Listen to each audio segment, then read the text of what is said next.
hello guys. Kasama nga pala namin si Kuya Angel, yung taga-handyman na nag-assist sa amin nung isang araw. Kung napanood niyo yung video, so actually mali naman talaga yung ginawa ng kapatid ko, which is si Ate Grace, na alam naman natin meron siyang intellectual deficit, so PWD siya. Ngayon, una-una gusto ko munang mag-sorry kay Kuya Angel sa ginawa ng kapatid ko. Alam ko mali yun at hindi ko na-control.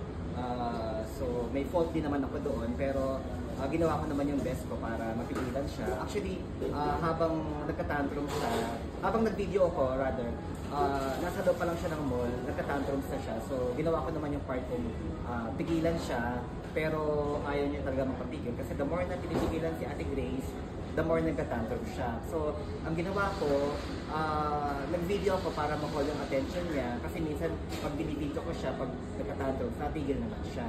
Which is, ang nangyari naman, naitulak niya si Kuya na hindi naman ko talaga mapigilan ng time na yon kasi na-video ko na siya. So again, sorry kay Kuya sa ginawa ni Ate Grace. So I'm sure naiintindihan naman ni Kuya yung kalagayan ni Ate Grace. So sa lahat ng mga nag-comment, whether good or bad, God bless po sa inyong lahat. So yun. So Kuya, kung may sabihin ka, sige, okay lang naman. Wala po sa lahat. Happy New Year po. Hindi po yung sinasadya ni Ma'am Grace. And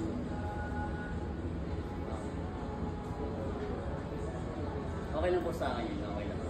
Goods po yun. Naiintindihan naman ni Kuya. Naiintindihan ko po yung nangyayari. Regular customer naman kami sa handyman, so alam ng mga tao doon na kung ano yung attitude ni Grace, at saka alam naman nila na talaga nagka-tantrums talaga si Ate Grace, which is although nananakit siya talaga minsan, pero hanggat maaari nakokontrol ko naman. Tulad kanina, may customer dito sa Kuya Jay, so napagsabihan naman siya, at saka dapat kaya mo siyang pagsabihan or kausapin ng maayos. Napapagsabihan naman siya ng maayos para yung tantrums siya mapigil. So yun, ulit ko, sorry kay Kuya ulit, sa mga nasaktan.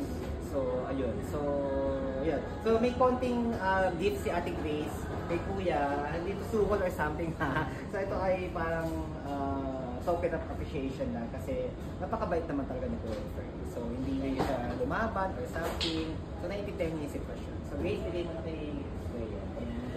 Kapati na kayo ha. Ayun, yay! Thank you Kuya. Thank you, Kuya. Thank you, TikTok. Thank you po, thank you. Salamat. Thank you po, Sir Marvin and Ma'am Grace. Thank you Kuya. Happy New Year Thank you. po. Thank you, Kuya.